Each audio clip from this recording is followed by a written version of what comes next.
From Lagos, Nigeria, this is News Central. I'm Felicity Ezewike. The top stories tonight. Meeting of the Lake Chad Basin Governors Forum enters day 2 with leaders addressing critical issues including arms proliferation and drug abuse. Federal High Court in Abuja grants bail to Omoyele Sowore in the sum of 10 million naira following cybercrime allegations. At least 7 people have been killed in fierce fighting in North Darfur as residents continue to flee their homes. In business, Tanzania and Burundi reached deal with China to build railway for the transportation of metals and battery mineral nickel. And in sports, Kano Pillars forward and Super Eagles captain Ahmed Musa urges teammates to push for the league title despite the loss to Ikorodu City. Tonight's That's Now.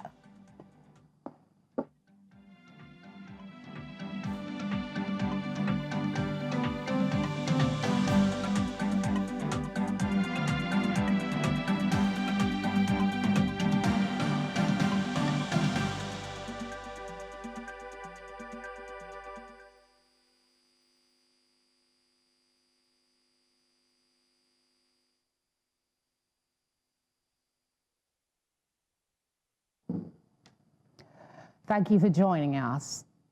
As the 5th Lake Chad Governors Forum enters its day 2, civil society organizations and other development partners have urged governments in the region to adopt a unified digital tracking system to monitor human movement and address the proliferation of arms. Stakeholders highlight the menace of drug abuse as has become a burden too heavy for the society. News Center's Umaru Kirawa has been tracking proceedings at the meeting. Still ongoing as key stakeholders from Nigeria, Chad, Cameroon and Niger leverage on the 5th Lake Chad Governors Forum to cross-fertilize ideas on security, climate change and improving livelihood of the people of the region. I think the cross-border leadership should really work around addressing the issues of proliferation of small arms and financing terrorism in the Lake Chad region, because when we are able to empower people, then you can disconnect the process of financing terrorism, and also a central coordinating dashboard across the region will really help. If we have a central coordinating dashboard that's showing what's happening in Nigeria, what's happening in Chad, what's happening in Cameroon, what's happening in Nigeria, a dashboard that track the movement of people, track the movement of arms, and critically addressing the poverty issues, the climate change issue, then we can be able to address those challenges. We need to sustain this move and then to ensure that we continue to unite citizens, especially the ones that are residing in communities that are closer to the Lake Chad, to ensure that they take in the ownership, they take in the buy-in of their own safety and security, and then alert the authorities that are responsible. Young people are being used as the agent for the recruitment of the Boko Haram that bring us to where we are today. And that is why in every policy discussion, in every policy engagement, the young people has to play a vital role in terms of promoting or in terms of collaboration to ensure that they are engaged economically and they are empowered. They stress that a data-driven system will significantly enhance monitoring efforts towards stemming the tides of insecurity. All the government should be proactive in taking mitigation and also rehabilitating humans, because humans, more especially on the shore of the Lake Chad, because of degraded land, people are now depending on cutting down of trees as a source of foil firewood and source of livelihood. So that is why there is a need for government to support agriculture. While the discussions continue, the civil society groups call on the regional leaders and donor agencies to support the technological initiative of monitoring movement, ensuring a sustainable and effective digital security strategy for the Lake Chad Basin. In Maiduguri for News Central, Umaru Kirawa. Nigerian activist and politician Omoyele Sowore has been granted bail to the tune of 10 million naira with one shorty in like sum. Sowore was also mandated by the court to deposit his international passport with the court registrar. Our correspondent, Joshua Imarayi, has been following the case. The case came up for hearing again before Justice Musa Liman of the Federal High Court in Abuja. After hearing from both the defense and prosecution counsels, the trial judge granted Omoyele Sowore a bail of 10 million naira with one surety in Lysol. He also ordered Sowore to deposit his international passport with the court. Showore's lawyer dismissed the prosecution's claim that he is a flight risk, insisting the objection lacked merit. The police opposed the application, claiming that Sowore is going to jump bail, that is going to disappear. Embarrassingly enough, as the judge himself noted, and correctly so, even the police admitted Sowore on administrative bail, even though the conditions were ridiculous. Sowore, however, reacted to the court's ruling, expressing displeasure over the requirement to deposit his passport to the court registrar. We know that the police is interested in my passport, and the judge asked me to deposit the passport. As you are aware, I have only one passport, the green Nigerian passport. But you can take the passport, but you can't take away my rights. You can't shut me up. You cannot make me disappear. The court also granted Sowore an additional 24 hours to meet his bail conditions, with the case adjourned to April 8, 2025 for the commencement of proceedings. In Abuja for News Central, I am Joshua Imarayi. Reactions are trailing the recent cabinet reshuffle by the governor of Plateau State, Caleb Mutfwang. In a press statement signed by the secretary to the state government, Samuel Jatao, the governor gave no reason for the development but wished them well in their future endeavors while immediately appointing their replacements. News Central's Chizoba Anyowe has more. On the 4th of August 2023, the 5 affected commissioners from the Ministries of Budget and Economic Planning, Youth and Sports, Tourism, Science and Technology, as well as Commerce, alongside 14 others, were inaugurated and urged by Governor Caleb Mutfwang to join hands with his government in developing Plateau State. 18 months after, the state governor decides he needs to rejig his cabinet. This is a sign and some kind of caveat to those in authority to tighten their belts, to do the needful, to work in the interest of Plateau State, to support His Excellency in dishing out the dividends of democracy to Plateau people. The commissioner is also quick to speak on the expectation of the governor from the new commissioners. They should know that this is the time for growth. They should know that the land is green. They should key in and socket into the mandate, into the vision, into the philosophy, mission of His Excellency Barrister Caleb Manasseh Mutfwang. A cross-section of residents of Plateau feels the move, which is the governor's first since assuming office, is a welcome development. The reshufflement yesterday was timely, and Plateau citizens will expect that the new ones that are coming in will definitely bring in new ideas. It's a lesson for them. In the future, when an opportunity is given to them, they should sit up. And for those coming in, I advise that they should actually serve as expected. Like the governor said, he wants to see performance. He wants to see credibility for people to feel governance. I think that is the essence of it. To me, it's a welcome development. With opinions of people in the state, expectations are actually high for these new commissioners that will be coming on board. They are expected to bring in novel ideas that will cause more developmental strides in the state. In Jos, Plateau State for News Central, I am Chizoba Anyowe. Many thanks, Chizoba. The People's Democratic Party's elected governors under the platform of the PDP Governors Forum have started arriving in Asaba Delta State capital, South Nigeria, for a slated meeting on Friday to readdress the challenges plaguing the party. This meeting is coming barely 2 days after the party's BOT meeting on Wednesday in Abuja, marred by rowdy scenes after supporters of Senator Samuel Anyanwu allegedly attacked the party's former youth leader, Sunday Udeokoye. The PDP had been engulfed in crisis since the 2023 elections, with many party members alleging that the crisis rocking the main opposition party is fueled by party leaders who were supposed to unite them. Who is here to represent his governor, my own governor, deputy governor.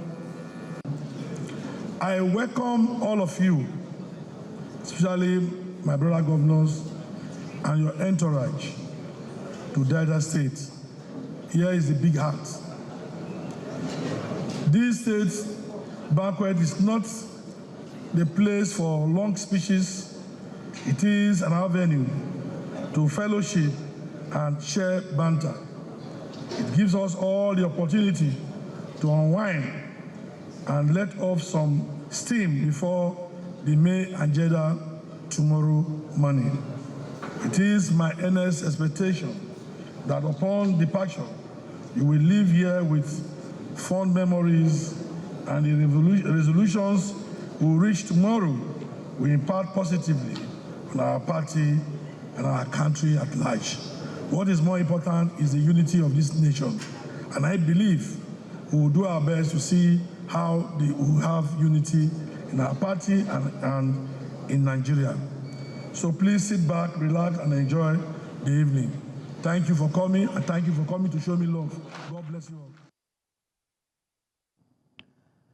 Nigeria has welcomed a crucial decision by the United States government to approve an emergency humanitarian waiver ensuring uninterrupted HIV treatment for millions across the world. The waiver comes at a critical time as the U.S. Department of State had recently announced a 90-day funding freeze for all foreign assistance. The National Agency for the Control of AIDS has expressed gratitude for the U.S. government's swift action, acknowledging the potential disruption the funding freeze could have caused. The agency noted that the waiver demonstrates the U.S. government's commitment to global health and its recognition of the devastating impact of HIV/AIDS.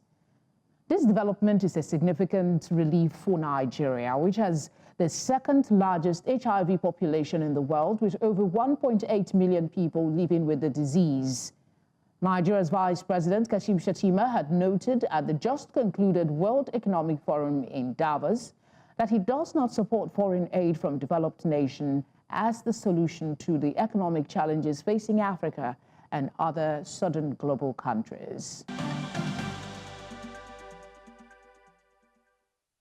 Glad you're still here. A quick reminder of our top stories. Meeting of the Lake Chad Basin Governors Forum enters day 2 with leaders addressing critical issues, including arms proliferation and drug abuse. Federal High Court in Abuja grants bail to Omoyele Sowore in the sum of 10 million naira following cybercrime allegations. At least 7 people have been killed in fierce fighting in North Darfur as residents continue to flee their homes. Still on the ongoing 5th Lake Chad Basin meeting, Dr. Goje Mohammed, Secretary to the Local Organizing Committee of the Forum, hosted by Abia State, joins me now to speak to us about the agenda of the group and what this 3-day meeting seeks to achieve. Good to have you on the news. Thanks for giving us your time. What are the main objectives of this 5th Forum? Thank you very much for having me online. I still remain Dr. Goje Mohammed, the Secretary of Local Organizing Committee. The 5th Lake Chad Basin Governors Forum, which starts from 29th, 31st, with a pre-forum of 2 days, 27 and 28, with a theme of rebuilding the Lake Chad. And the main key objective is towards achieving peace, rebuilding the Lake Chad, and also bringing on board all the 8 governors to discuss and review the 4th forum communique, look at the gaps, and come up with solutions and more opportunities to tackle the decade-long conflict affecting the region, and also transborder trade, transborder road, and lots more. But most importantly is the presence of multinational organizations who were around to deliberate and see to themselves how the governors decided to rebuild the region. The forum was well attended. It was declared open by the President, Federal Republic of Nigeria, His Excellency Bola Ahmed Tinubu, GCFR, represented by His Excellency, the Vice President. So I think it's one of the most successful events, and we look forward for implementation of the communique that the governors will present tomorrow. Tomorrow is the last day, and after tomorrow, a communique will be issued, and the new chairman of the forum will be declared. How do you think the outcomes of this forum will impact the region in the long term? This is the 5th year in a row. What have you seen so far that encourages that the impact will be long term? Yeah, the interesting part is this time around there is more commitment. When you look at the 4th, 3rd, and the 2nd forum, you will realize that there's more commitment across board, and there's willingness and ownership by government. Looking at the government actors across board, ministers, chief of army minister, chief of defense staff, and other key government functionaries attending the event, keying into the policies, keying into the discussions, you realize that it is not just a tea party, it's not just a meeting to come and dine and leave, but it is a serious business. And another aspect that justifies that is the fact that there's commitment across board. There's commitment from partners, there's commitment of resources, and the governors themselves keep having bilateral meetings with partners, keep reassuring that this is our own challenge, we must take it serious, we must take it in our own hand, and this gives hopes to the people that attended. Over 1,000 delegates attended the forum, and by tomorrow, when we see the communique of the governors who had a closed-door meeting today, over 3 hours deliberating on the outcomes of the discussions. Okay, so while you wait for the outcome of the deliberations tomorrow, what are some of the key takeaways so far from discussions that you've witnessed? Yeah, issues around transborder threat, issues around how to tackle drug abuse across the state, issues around how to improve security across the member states, and most importantly, issue around mobilizing resources to empower women and youth. And the next governor has a challenge to look into all these issues to make sure that they have been achieved within his tenure. Talk to us about the role that civil society organizations and development partners are playing in supporting governments in the region to address some of these challenges. Civil society organizations are very key because they are the voice of the voiceless. They were invited to make sure that what is being discussed is in line with the voice of the common man, and they will take it down to disseminate the findings and the discussion to the common people across the member state.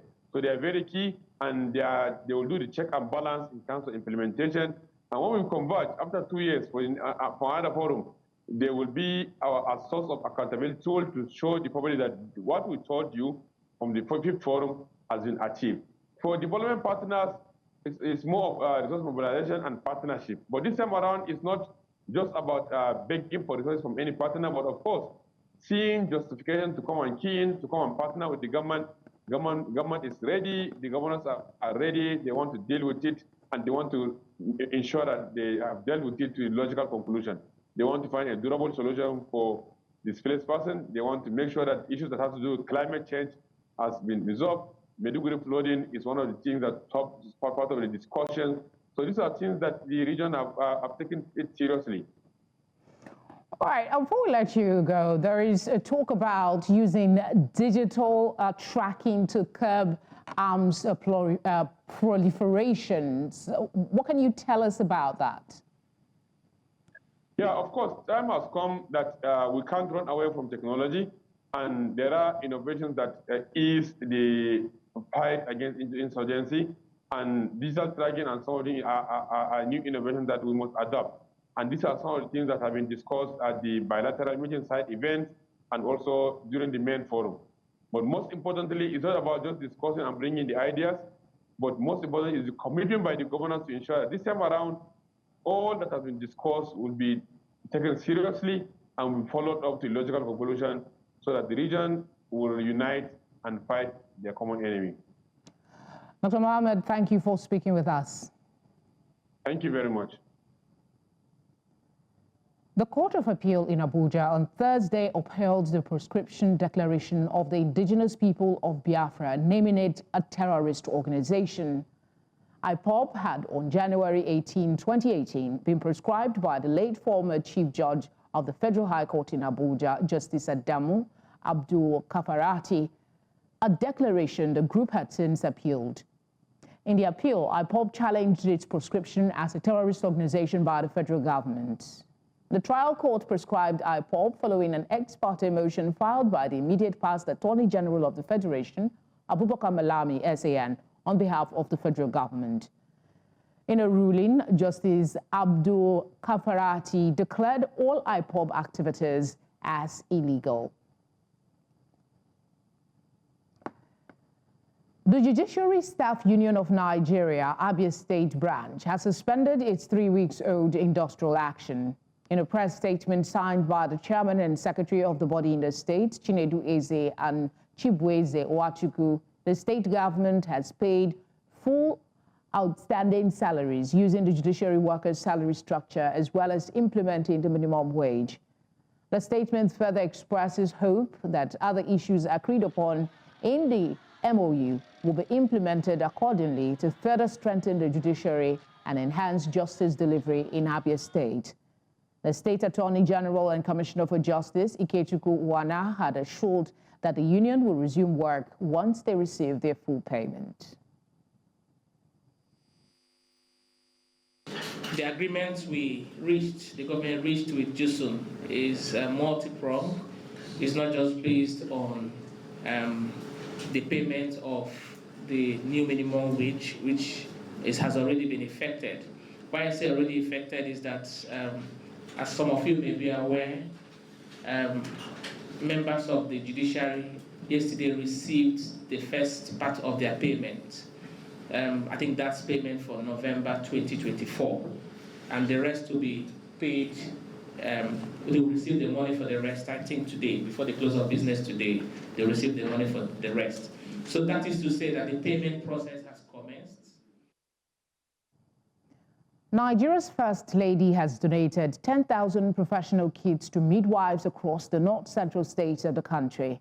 The First Lady, while making the donation in Ilorin, the Kwara State capital, says that over 54,000 midwives have also been trained out of a projected 120,000 as part of efforts to end maternal mortality in the country and improve service delivery to expectant mothers. My colleague, Amajin Uyi, tells us more. According to available data, Nigeria accounts for up to 30% of global maternal deaths, with about 1,407 deaths per every 100,000 births. Many believe more needs to be done to end this trend.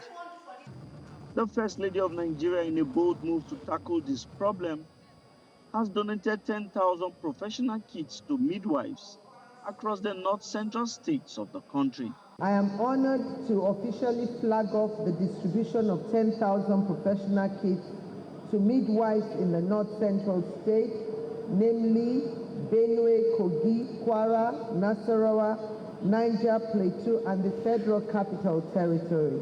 The event, which held at Ilorin, the Kwara State capital, had in attendance several high-ranking officials from the state, including the state governor.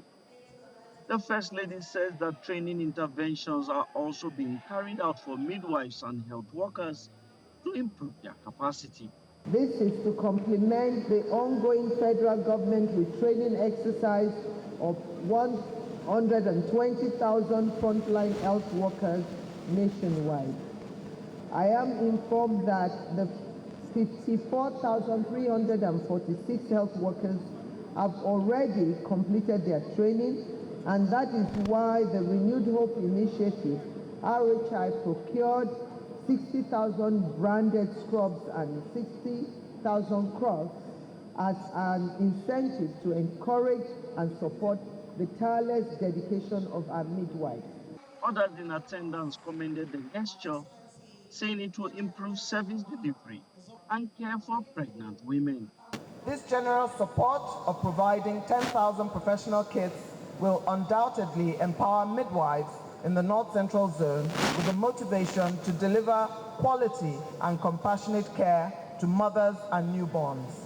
Today's event the presentation of 10,000 professional kits to midwives in the north-central zone of our country is not just a symbolic gesture. It's a significant stride towards strengthening the capacity of midwives and advancing the goals of sustainable development. The provision of these kits will not only ensure that our health workers are well equipped to perform their duties, but also send strong message of solidarity and hope to those who are devoted to protecting the health of our mothers and children. The First Lady says that the gesture is part of the federal government's renewed hope initiative.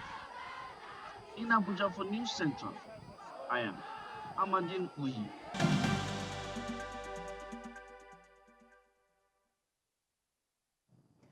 President of the Democratic Republic of Congo, Felix Tshisekedi, has criticized the international community for its inaction. This is as conflict intensifies in the country's east, warning of the potential for regional escalation.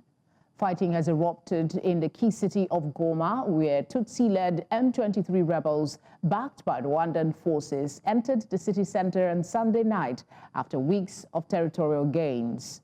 The latest offensive marks a significant escalation in the long-running conflict in the DR Congo's mineral-rich east, a region plagued by violence between armed groups backed by regional powers since the 1994 Rwandan genocide. To react to the escalation in these regions, I'm being joined by Lionel Nditabirie, editor, Pan-African Review in Kigali, as well as Dr. Omololu Fagbadebo, research associate, Durban University of Technology, Ondo Town, Nigeria. Gentlemen, thank you for joining us on the news. Let me start with you, Lionel. Talk to us about the allegations that Rwanda is backing the M23 group. How credible do you find these claims? I find them diversionary. The problem shouldn't be framed as such. We have in this region many governments who came from labor movements, and they were always had some kind of external support. The question should be whether the M23 movement has legitimate grievances. And most of the East African leaders, as they expressed after their meeting yesterday evening, they said that the government of Congo should discuss this matter with M23 rebels and find a political settlement to this issue. I expect the SADC to also agree with that view so that we can bring this to an end. Dr. Fagbadebo, I'm sorry, I must have missed that a bit. Let's talk about the security in the DRC. Let's start off with what the Rwandan president, Paul Kagame, has been saying on the peace efforts and his recent phone call between the leaders of South Africa and Rwanda that has sparked tensions. How do you see the feud between the South African and Rwanda impacting the broader region's stability in East and Central Africa? Thank you so much. The security in DRC has been on for a long time. The security challenge has been on for a long time. And the austerity of the M23 rebel, or what you call militia, compounded the problem. And because of the position of DRC as member of the East African countries, and at the same time as member of SADC, drew the attention of SADC to ensure that maybe there should be a military solution in terms of maintaining peace in that region. Now, the problem also is that the internal crisis in DRC, especially in the eastern region, which involved the Tutsi element of that country, part of that country, belongs to the Rwanda, who are also Rwandan. And then the crisis they have has pitched the government of Rwanda against that of DRC. That is the truth. There is, this is beyond the boundary of DRC. it has involved the Tutsi ethnic groups in Rwanda. And that kind of conflict has automatically escalated, compounding the crisis, the security challenge in DRC. And that is why the South African SADC military are there for peacekeeping. But the truth, on the other hand, is that Rwanda did not see this as a peacekeeper, but that they are part of supporting the DRC government. And in one way or the other, Rwanda also is wary of internal insurrection. The accusation has been on that DRC is sponsoring militia to take over the government of Rwanda. So these are the crises that are compounded. These are compounding issues on the crisis. All right, Leonard, let me come back to you. What do you believe are Rwanda's strategic interest in supporting M23 if they are indeed involved? Rwanda has interests, a security interest in Congo, as my colleague mentioned. There is a group called the FDLR, which was formed by those who committed genocide in Rwanda, which is spreading the same ideology that wreaked havoc in Rwanda in 1994.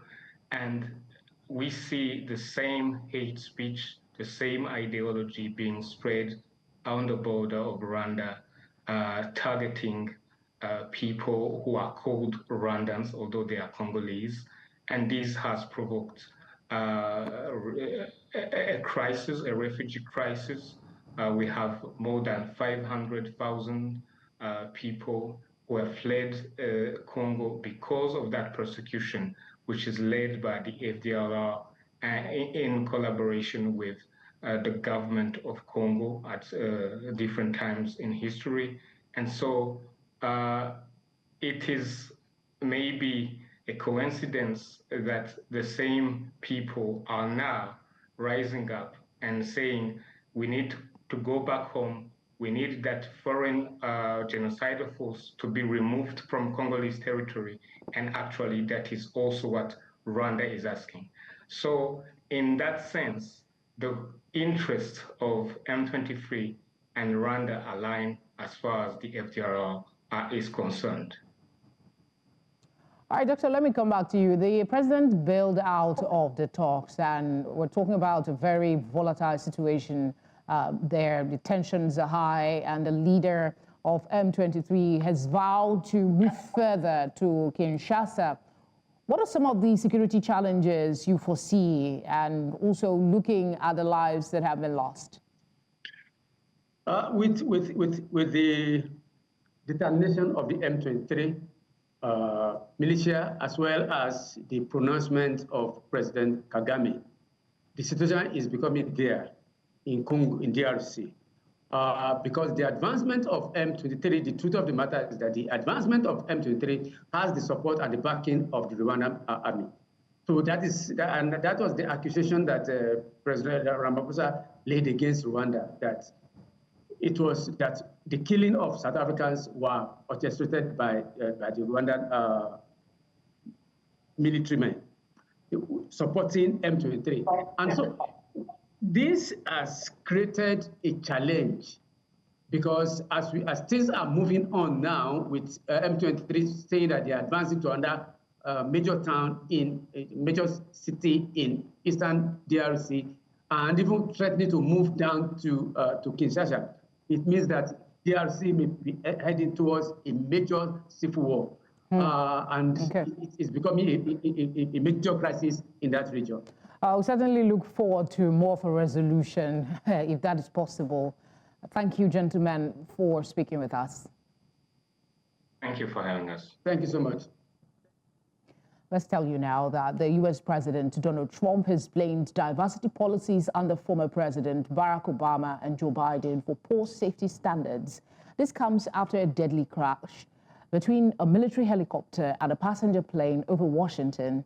Trump claimed that the previous administration's prioritized policy over safety, citing a supposed directive that deemed certain groups too white. He emphasized his own commitment to safety, stating that competence should be the primary consideration. Perpetua joins me now for some business news.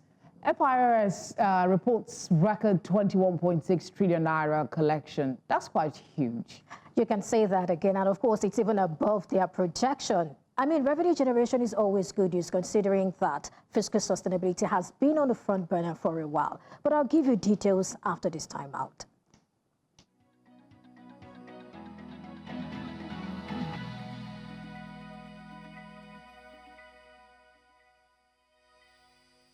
Business news in association with Money Master PSB, the easy way to master your money. Federal Inland Revenue Service has raked in a historic 21.6 trillion naira in revenue for 2024, marking a 76% increase from the previous year's 12.4 trillion naira. It is also higher than the 19.4 trillion naira targeted, as all tax types in 2024 outperformed previous year's record. The growth was driven primarily by non-oil taxes, which exceeded targets by 28% and contributed 73.4% of total revenue. FIRS has set an ambitious 25.2 trillion naira revenue goal for 2025, with strong confidence in surpassing it. Tanzania and Burundi have signed a $2.15 billion deal with two Chinese firms, China Railway Engineering Group Limited and China Railway Engineering Design and Consulting Group, to build a railway linking the two countries. The 282-kilometer standard gauge line will transport metals, including nickel, to Tanzania's Dar es Salaam port. Financed by the African Development Bank, the project is expected to move 3 million metric tons of minerals annually. This partnership follows China's continued investment in African infrastructure under its Belt and Road Initiative. And now to equities market. Despite a choppy session, the all-share index edged 19 basis points higher, driven by gains in the industrial goods and consumer goods sectors. Consequently, year-to-date returns is up 1.77%. But now let's take a look at the snapshots. There you have it. Market capitalization is up. It's 64.53 trillion naira. And you have this close at 104,549.74. All right. Okay. So I guess this is from yesterday. If we can have the one for today, because these figures do not sort of align. Okay, so for market capitalization, it's 64.8 trillion naira today, and then it's up 19 basis points. Now to sectoral performance.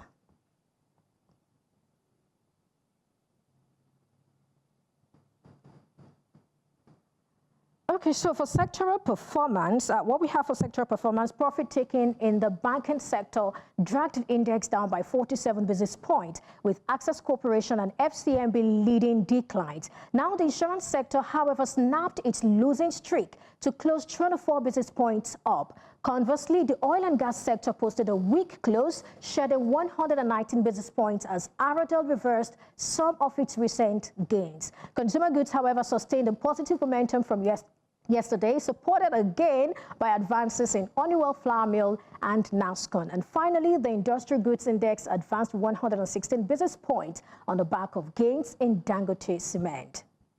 And that's a wrap on Business News tonight. I am Perpetua Fasamipita. Tonight continues.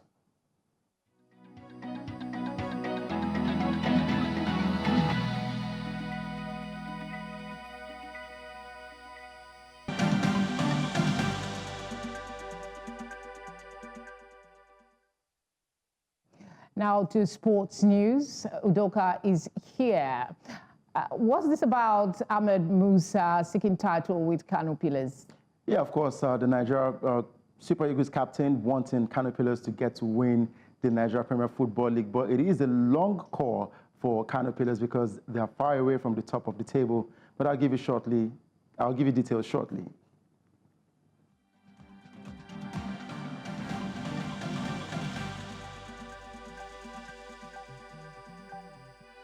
Sports Update, brought to you by Corn Oil. Corn Oil, we go the extra mile. Well, for Kano Pillars forward, Ahmed Musa, he has urged his teammates not to lose their heads in the Nigeria Premier Football League. The 2-year-old said he would love to see Canopilas' side win the MPFL title despite the shocking 4-1 loss to Ikorodu City in a midweek clash in Lagos. With the loss, Canopilas are 10th on the log, while Ikorodu City have moved to 5th position.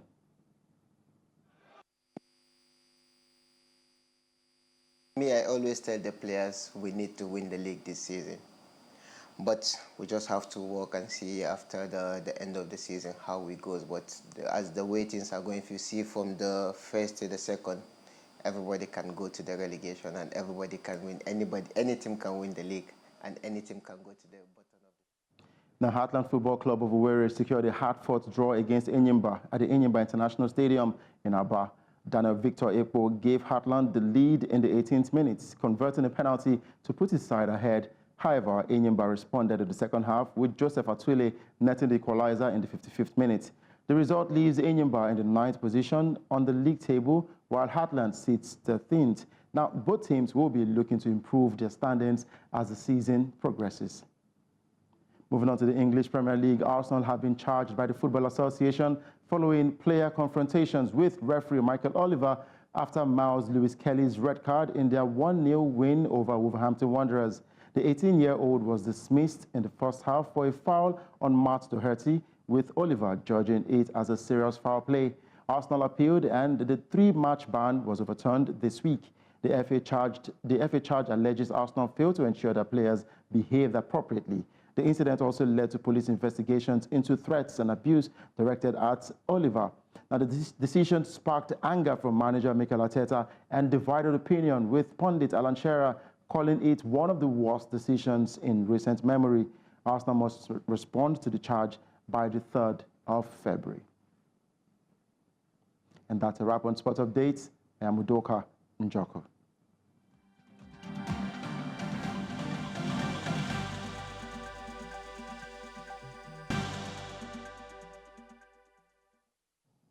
Time for entertainment news, and Dawa is with me in the studio. The Mohbad family drama seems to continue. Well, it's quite unfortunate because it seems the controversies around the death of this singer has just taken a different toll. Every day, every new conversation. But I'll definitely bring in all the details shortly.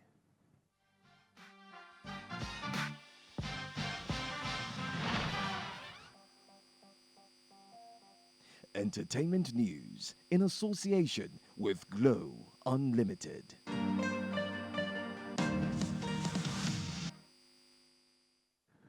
All right, now the controversy over the paternity of Liam, the late Nigerian singer Mohbad's son, has intensified as Abosede Mohbad's mother accused Joseph Aloba, Mohbad's father, of delaying the DNA test. Now, during a viral TikTok live session, Abosede stated that both she and Mohbad's wife, Omomi, are ready for the test, but Aloba is responsible for the delay. She emphasized that Mohbad never questioned or doubted Liam's paternity while he was alive. And Abosede also discussed Mohbad's strained relationship with the former label boss, that's Naira Marley, and addressed allegations about her son's death, defending Mohbad's younger brother Adura from accusations related to actor Yomi Fabi, who later admitted to fabricating the story. So, Felicity, looking at the back and forth in this, it seems that someone is not just doing what they have to do, because there was a time where the mother wanted the paternity test done. The father wanted it done, but they wanted it in separate hospitals, and that was where the issue happened. Till now, it's still a back and forth. You know, anything I have to say on this matter is going to be a little bit controversial, but I'll just leave it at the fact that, I mean, certain persons are craving some relevance from the continuing sustenance of the story in the media. That's just what I think. Well, that's true. That's true if we look at it. Well, let's talk about some international conversations, as Rihanna attended a Los Angeles court today to support her baby daddy, A$AP Rocky,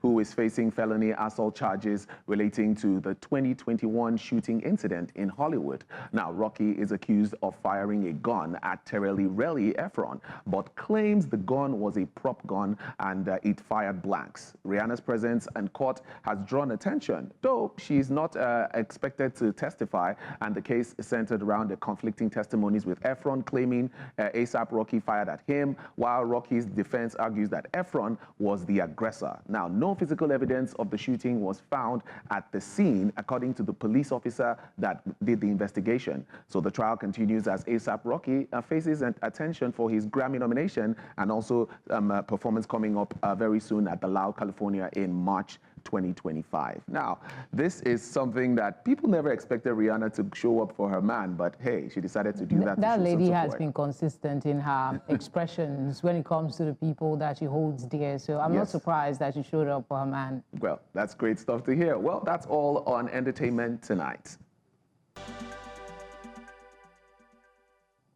And that's all we have for you on the news tonight. But do stay with News Central for all the latest stories and information. Watch us live on DSTV channel 422, Star Times channel 274, Avo TV, and on YouTube. Many thanks, as always, for your time. Have a good night.